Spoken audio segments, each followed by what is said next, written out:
So, all right, guys, welcome back, everyone. We believe you all are doing good and exciting. Mathematics is not about numbers, equations, computations और algorithms. It's about understanding. और ये वही चीज़ है जो कल आपकी examiner check करने की कोशिश करेगा. कल जो बच्चे 8th क्लास का मैथमेटिक्स का पेपर देने जा रहे हैं, बहुत कम टाइम आपके पास बचा है, कुछ घंटे बचे हैं. ये वीडियो हम आपके लिए बना रहे हैं जस्ट आपको बताने के लिए कि अब जो है आपको किस तरह से जो है इसके आगे प्रोसीड करना है। देखिए आज तक आपने जितना पढ़ा दैट्स इट बट अब जो है आपको खुद पे बिलीफ रखना है ठीक है ना? जितना आपने पढ़ा है उस पे भरोसा करना है एंड एग्ज़ाम हॉल के अंदर जाना है। मोस्ट इम्पॉर्टेंट चीज़ ये होती है कि जब आप किसी बैटल ग्राउंड पे उतरते हैं, आपको जो पहले उसका पूरा माइंड मैप होना चाहिए कि आपका पेपर कैसे होने वाला है एंड आपने उसको कैसे टैकल करना है। मैथमेटिक्स की मैं एक इम्पॉर्टेंट बात बता दूँ आपको कि जब आप मैथमेटिक्स का पेपर करते हैं यूजुअली क्या होता है कि आप हमेशा हरी में रहते हैं, ठीक है ना? और कभी-कभी आपको क्वेश्चंस पकड़ लेता है। फॉर एग्ज़ाम्पल आप कोई क्वेश्चन करेंगे फर्स्ट, सेकंड, थर्ड व्हाटएवर लेकिन करेंगे, क्वेश्चन बहुत सिंपल होगा या सिंपल ना भी हो बट आप उसको कैलकुलेशन जब करने की कोशिश करेंगे या फिर उसमें नेक्स्ट जो स्टेप करने की कोशिश करेंगे एंड आप अटक जाएँगे एंड मेक श्योर कि आप वहाँ पे अटके ना रहें, आप अटकेंगे आपका टाइम ज़ाया होगा एंड अल्टीमेटली क्वेश्चंस आपके छूट सकते हैं एग्ज़ाम के अंदर। मैथमेटिक्स का पेपर इस तरह से बच्चों को किसी न किसी क्वेश्चंस पे अटका जाता है, ठीक है ना? ऑलरेडी मैं पिछली वीडियो में भी बोल चुका हूँ कि आपने 1 मार्क्स को सिर्फ 3 मिनट जो है अलॉट करने होते हैं, 3 से साढ़े 3 मिनट। अगर उससे ज़्यादा का टाइम आपका जा रहा है किसी एक पर्टिकुलर क्वेश्चन को, फॉर एग्ज़ाम्पल आपका कोई 2 मार्क्स का क्वेश्चन है, आप उसको सॉल्व करने की कोशिश कर रहे हैं बट 5-6 मिनट हो गए, वो नहीं हो रहा, उसमें कोई इश्यू आ गया, लेट इट आप आगे मूव कर जाएँ, ठीक है? क्योंकि आपको टाइम मैनेजमेंट बहुत इंपॉर्टेंट है, जो चीज़ यहाँ पे रखनी है। बाकी प्रेज़ेंटेशन का मैंने ऑलरेडी आपको बता दिया है कि प्रेज़ेंटेशन कितना इंपॉर्टेंट होता है एग्ज़ाम के अंदर, ताकि एग्ज़ामिनर को लगना चाहिए कि आप सच में कुछ जानते हैं एंड आप जो है पेपर को सॉल्व रियली करना जानते हैं, राइट? एंड उसके बाद हम देखते हैं ये वाली जो है आपके पेपर की अगर हम बात करें, जम्मू रीजन का ओल्ड पैटर्न पे मोस्ट प्रोबेबली आए, बट कश्मीर के अंदर जो है आपका इस पैटर्न पे आता है एंड ये वाला जो पैटर्न है कश्मीर के जो सेटर्स हैं, पेपर सेटर्स बहुत अच्छे से इसको फिक्स करते हैं। यहाँ पे आपसे क्या चाहता है, ये जो लर्निंग आउटकम है इस पे आपको फोकस करके रखना है क्योंकि एग्जामिनर जो है यही कंसेप्ट आपसे आपको पूछेगा।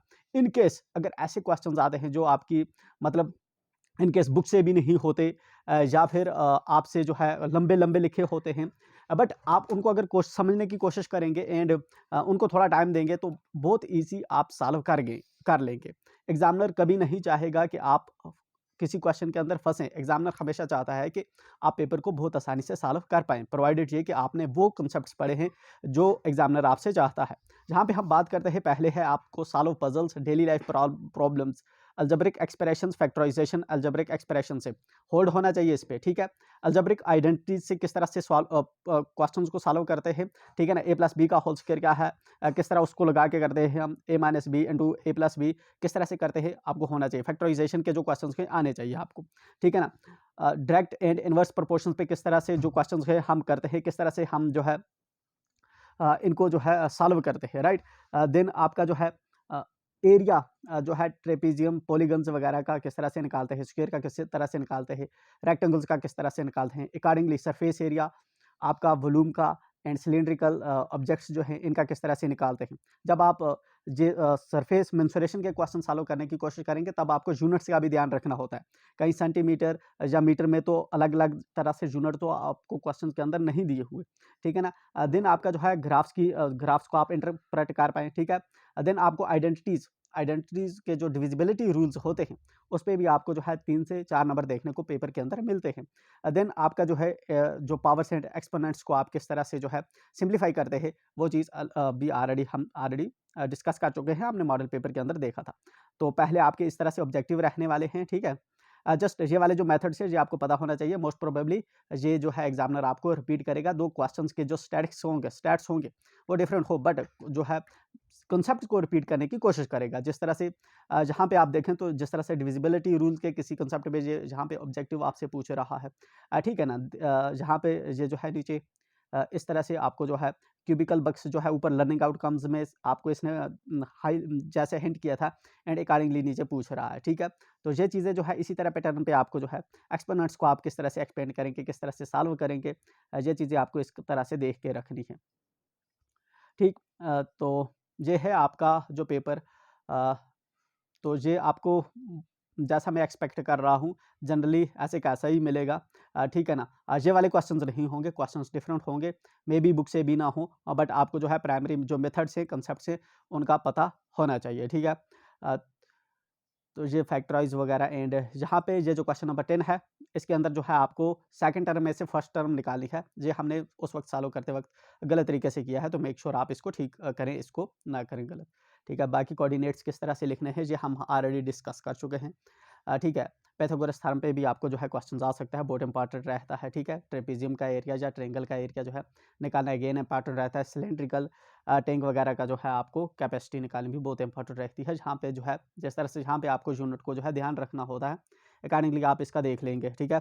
जहाँ पे हमने जो है इसका एक स्टेप और जहाँ से आपको क्वेश्चंस को ध्यान से पढ़ना है। Find the capacity in litres. ठीक है ना? लीटर्स के अंदर कैपेसिटी निकालनी है। अगर लास्ट पे जो आपको वैल्यू आ रही है, मीटर में आ रही है, सेंटीमीटर में आ रही है, जिस तरह से आपने यूनिट्स लेकर यहाँ पे क्वेश्चन को सॉल्व किया होगा, बट एंड पे आप उसको लीटर्स के अंदर जो है कन्वर्ट करने की कोशिश करेंगे।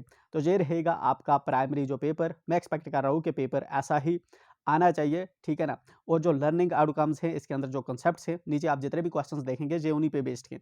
तो वो आपको प्राइमरीली स्ट्रांग होने चाहिए। इन केस आपका जो है आउट ऑफ द बॉक्स भी क्वेश्चन पेपर कभी आ सकता है। अगर आ जाता है आप स्टिल टैकल कर पाएँ, लेकिन लर्निंग आउटकम्स के बाहर नहीं होगा। ठीक है? पेपर अगर किसी तरह से भी आ जाए, मे बी टेक्स्ट बुक से ना भी आए, बट जो है आपका जिस तरह से भी आएगा, बट एट द एंड आपके अगर लर्निंग आउटकम्स जो हैं स्ट्रांग हैं, ये वाला जो हमने मॉडल पेपर किया था, इसके पीछे के आपके सारे कॉन्सेप्ट स्ट्रांग हैं, फैक्टराइजेशन किसी टाइप की भी हो आप कर पाते हैं। ठीक है ना? सब्ट्रैक्शन जो है आपको अंडरस्टैंडिंग है, आप कर पाते हैं। डिविजिबिलिटी रूल्स आप लगा सकते हैं। बार चार्ट को आप रीड कर सकते हैं, पाई चार्ट को आप रीड कर सकते हैं, तो आपको दिक्कत नहीं होगी। ठीक है? या फिर जिस तरह से क्यूबाइड का एरिया आप निकाल सकते हैं, वॉल्यूम निकाल सकते हैं, क्यूब का एरिया निकाल सकते हैं, वॉल्यूम निकाल सकते हैं, फार्मूला आपको याद है। ठीक है ना? तो आपको दिक्कत नहीं आएगी। इसी तरह ट्रेपेजियम का एरिया आप निकाल सकते हैं, ट्रायंगल का एरिया आप निकाल सकते हैं, पाइथागोरस थ्योरम लगा के किसी ट्रायंगल का साइड निकाल सकते हैं, तो आपको जो है जनरली पेपर के अंदर दिक्कत नहीं आएगी। एग्जामिनर आपके लिए पेपर को टफ नहीं करेगा, बल्कि इसी करेगा। इसी नोट के साथ हम यहाँ पे एंड करते हैं एंड एक्सपेक्ट करेंगे आप कल का पेपर बहुत अच्छा करके आएंगे एंड हमें बताएंगे कि आपने कितना अच्छा पेपर किया। Time management very important and again I am repeating कि आप अगर किसी क्वेश्चन में फंस जाते हैं, उसको थोड़ा टाइम दें, समझने की कोशिश करें। आई एम श्योर आप कर पाएंगे, क्योंकि हमने ये जो है ये सॉल्व किया है पेपर। ठीक है ना? बाकी ये जो है इंपॉर्टेंट कौन सा है, अनइम्पॉर्टेंट कौन सा है, देखिए आपको 3 सेट्स होती है। तो 3 सेट्स के अंदर जो है ये प्रिडिक्ट करना है कि कौन सा क्वेश्चन इंपॉर्टेंट है, कौन सा क्वेश्चन अनइम्पॉर्टेंट है। इसके अंदर इंपॉर्टेंट रहता है आपका कॉन्सेप्ट। ठीक है ना? एग्जामिनर हमेशा कॉन्सेप्ट से नहीं चूकता। ठीक है? चाहे वो कितनी भी सेट्स बना ले, लेकिन जब जितनी ज़्यादा सेट्स बनती हैं, उतने उतने क्वेश्चन जो हैं वो डिफिकल्ट होते जाते हैं, उनके स्टेट्स जो हैं डिफिकल्ट होते जाते हैं। ऐसे ऐसे क्वेश्चंस भी एग्जामिनर डालना शुरू करता है जो नॉर्मली आप जो है एक्सपेक्ट नहीं कर सकते। तो आपको इसके लिए प्रिपेयर रहना है। मेन जो फोकस है आपका वो कॉन्सेप्ट पे होना चाहिए। With this best of luck कल के पेपर के लिए एंड कीप एंजॉय।